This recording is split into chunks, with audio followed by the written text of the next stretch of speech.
Everyone, welcome back to my channel Drishti में। तो आज मैं लुसेंट हिस्ट्री भारत का इतिहास टॉपिक वाकाटक राजवंश से स्टार्ट कर रहे हैं। इससे पहले हमने कवर किए थे गुप्त साम्राज्य। गुप्त साम्राज्य काफ़ी इंपॉर्टेंट है, इससे हर साल 2-3 क्वेश्चन आते हैं, तो गुप्त साम्राज्य को अच्छे से कवर कर लीजिएगा। आज मैं वाकाटक राजवंश कवर करूँगी, तो इससे भी क्वेश्चन आते हैं 2-3 साल गैप करके PCS वगैरह में, तो इसे भी कवर करना ज़रूरी है। तो चलिए स्टार्ट करते हैं बिना टाइम वेस्ट किए हुए। वाकाटक राजवंश की स्थापना 255 ईस्वी के लगभग बिंद शक्ति नामक व्यक्ति ने की थी। इसके पूर्वज सातवाहनों के अधीन बरार विदर्भ के स्थानीय शासक थे। मतलब इससे क्वेश्चन कैसे बनेगा PCS वगैरह में, तो इससे क्वेश्चन ऐसे बनेगा कि वाकाटक राजवंश की स्थापना कब हुई थी? 255 ईस्वी में। और इसके पूर्वज स्थापना किसने की थी? तो बिंद शक्ति ने इसकी स्थापना की थी। और इसके पूर्वज जो थे वो किसके अधीन स्थानीय शासक थे? तो सातवाहन के अधीन। इनके पूर्वज सातवाहनों के अधीन स्थानीय शासक थे। और ये कहाँ शासक थे? बरार विदर्भ में। नेक्स्ट है, आप बताइएगा कमेंट करके बरार कहाँ है। नेक्स्ट है कि बिंद शक्ति के पश्चात उसका पुत्र प्रवरसेन प्रथम 275 से 335 ईस्वी में शासक हुआ। यानी कि ये पूछेगा कि बिंद शक्ति के पश्चात कौन वाकाटक वंश का कौन शासक बना? तो बिंद शक्ति के पश्चात प्रवरसेन द्वितीय वाकाटक राजवंश के शासक बने, जो बिंद शक्ति के पुत्र थे। और वाकाटक वंश का वह अकेला ऐसा शासक था जिसने सम्राट की उपाधि धारण की। तो ये भी क्वेश्चन आ सकता है कि कौन सा ऐसा शासक था वाकाटक वंश में जिन्होंने सम्राट की उपाधि धारण की?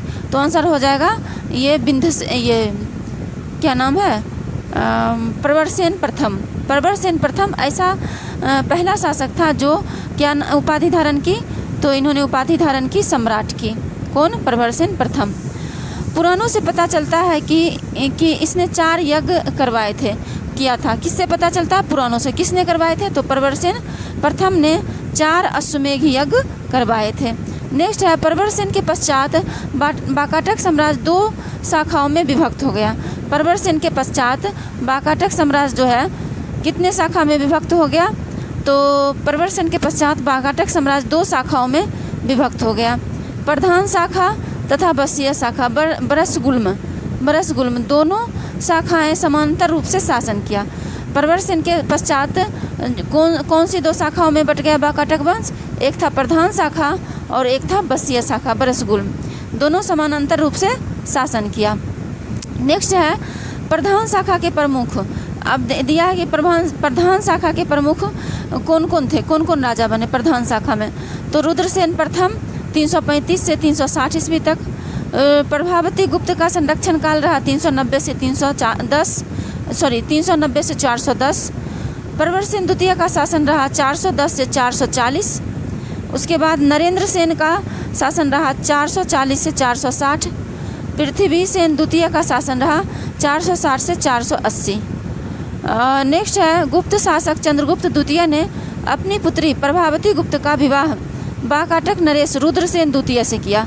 यानी कि क्वेश्चन आ सकता है कि चंद्रगुप्त द्वितीय ने किस वाकाटक नरेश से अपनी पुत्री का विवाह, प्रभावती गुप्ता का विवाह किया था?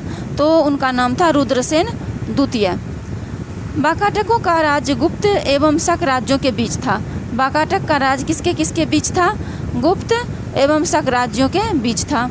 राज्यों पर विजय प्राप्त करने के लिए चंद्रगुप्त द्वितीय ने इस संबंध को स्थापित किया। और राज्यों पर विजय प्राप्त करने के लिए चंद्रगुप्त द्वितीय ने जो है इस संबंध को स्थापित किया। विवाह के कुछ समय बाद रुद्रसेन द्वितीय की मृत्यु हो गई।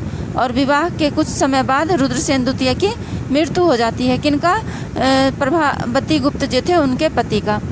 और विवाह के आगे है, चूँकि उसके दोनों पुत्र अवयस्क थे और उनके दोनों पुत्र जो थे अवयस्क थे, यानी कि छोटे छोटे थे, दिवाकर सेन और दामोदर सेन। चूँकि उसके दोनों पुत्र अवयस्क थे, अतः प्रभावती गुप्ता ने शासन संभाला।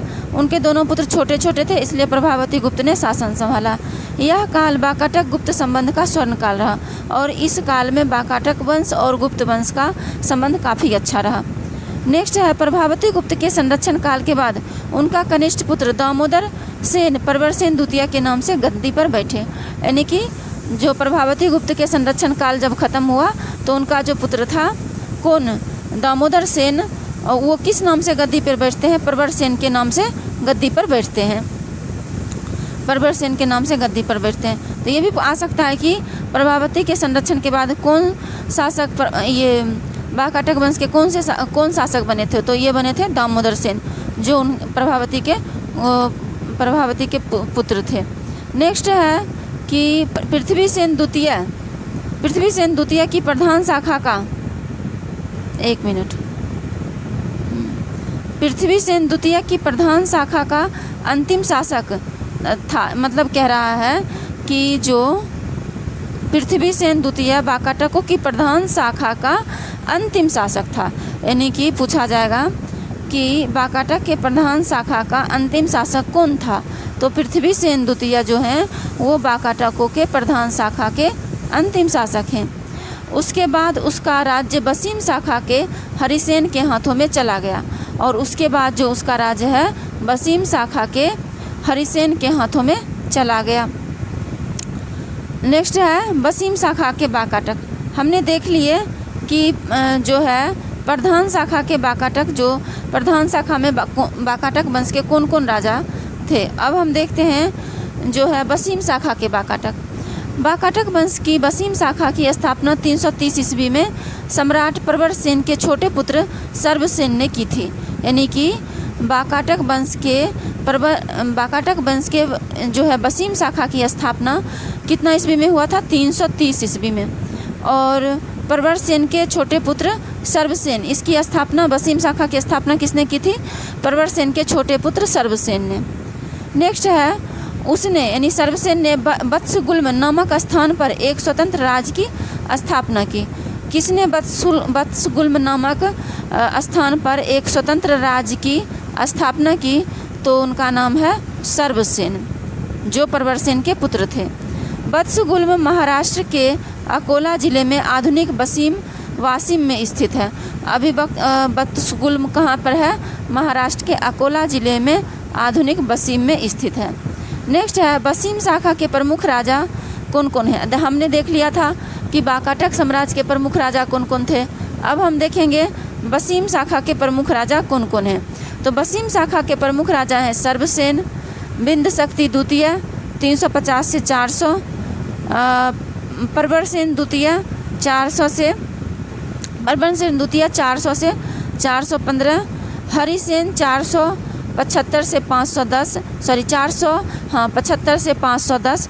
एक बार और देखते हैं कौन कौन थे ये बसीम शाखा के राजा।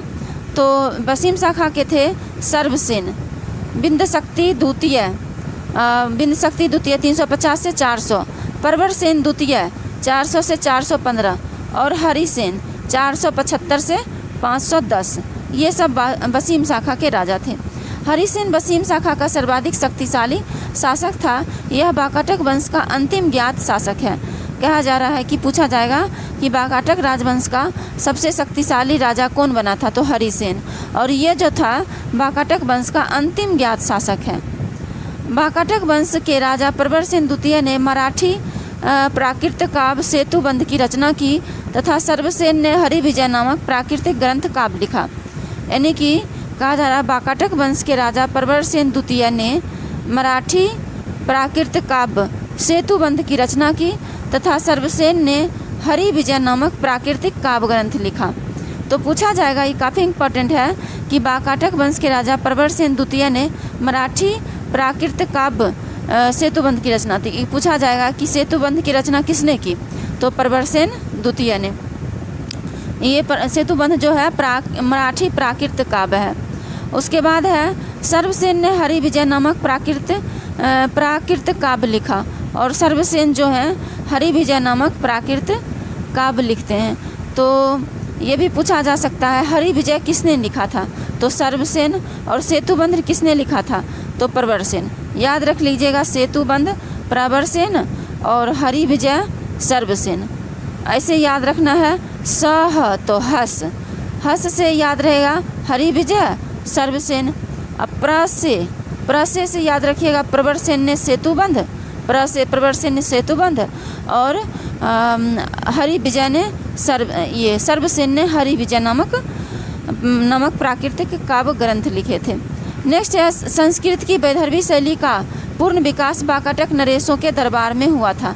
और ये भी पूछा जाएगा कि संस्कृत के वैदर्भी शैली का विकास किस नरेश के दरबार में हुआ था। तो ये संस्कृति के वैदर्भी शैली का विकास वाकाटक नरेश के दरबार में हुआ था। कुछ विद्वानों का मत है कि चंद्रगुप्त द्वितीय के राजकवि कालिदास ने कुछ समय तक प्रवरसेन द्वितीय की राजसभा में निवास किया था। यानी कि कुछ विद्वान कहते हैं कि कुछ विद्वान का मत है कि जो चंद्रगुप्त द्वितीय के राजकवि जो कालिदास हैं ने कुछ समय तक प्रवरसेन द्वितीय की राजसभा में निवास किया था और वहाँ उन्होंने उसके सेतुबंध का संशोधन किया था। और वहाँ जो है जो सेतुबंध लिखे थे, कौन लिखे थे? प्रवरसेन। तो सेतुबंध का संशोधन कौन करते हैं? सेतुबंध का संशोधन चंद्रगुप्त द्वितीय करते हैं। अच्छा कालिदास करते हैं। कालिदास किसके दरबार में कवि थे? तो चंद्रगुप्त द्वितीय के दरबार में। सेतुबंध का संशोधन कौन करते हैं? कालिदास। कालिदास किसके दरबार में कवि थे? तो चंद्रगुप्त द्वितीय के दरबार में संशोधन किया तथा वैदर्भी शैली में अपना काव्य मेघदूत लिखा। तथा वहीं पे जो है जब वो प्रवरसेन द्वितीय के यहाँ निवास करते हैं तो वहीं पे उसने वैदर्भी शैली में क्या लिखते हैं? मेघदूत। अपना काव्य जो है मेघदूत लिखते हैं। तो मेघदूत किसकी रचना है? कालिदास की। वाकाटक नरेश ब्राह्मण धर्मावलंबी थे। ये भी पूछा जाएगा कि वाकाटक नरेश किस धर्म को मानते थे? तो ये ब्राह्मण धर्मावलंबी थे। ये शिव और विष्णु के अनन्य उपासक थे। वाकाटक नरेश जो थे वो शिव और विष्णु के अनन्य उपासक थे। आगे है वाकाटक नरेश पृथ्वीसेन द्वितीय के सामंत व्याघ्रदेव ने नचना के मंदिर का निर्माण करवाया। ये भी पूछा जा सकता है कि नचना के मंदिर का निर्माण किसने करवाया था? तो पृथ्वीसेन द्वितीय जो एक वाकाटक नरेश थे, पृथ्वीसेन द्वितीय वो वसीम शाखा के थे। तो इनके जो ये सामंत थे व्याघ्रदेव, पृथ्वीसेन द्वितीय के सामंत कौन थे? व्याघ्रदेव। इन्होंने नचना कुठार मंदिर कहीं लिखा होगा, तो नचना मंदिर का निर्माण करवाए थे। किसने? व्याघ्रदेव ने। आगे है कि वाकाटक नरेश पृथ्वीसेन द्वितीय के ये हो गया। अजंता की 16वां तथा 17वां गुहा विहार और 19वें गुहा चैत्य का निर्माण वाकाटकों के प्रशासन काल में हुआ। यानी कि कह रहा है कि अजंता का 16वां तथा 17वां गुहा विहार, अजंता का 16वां तथा 17वां गुहा विहार, 16वां तथा 17वां गुहा विहार और 19वें गुहा चैत्य का निर्माण किसके काल में हुआ था? तो ये हुआ था वाकाटक शासन के काल में। तो पूछा जाएगा क्वेश्चन, अजंता के 16वां और 17वां गुहा विहार और 19वें गुहा चैत्य का निर्माण किसके काल में हुआ था? तो ये हुआ था वाकाटकों के शासन काल में हुआ था। कौन गुहा विहार?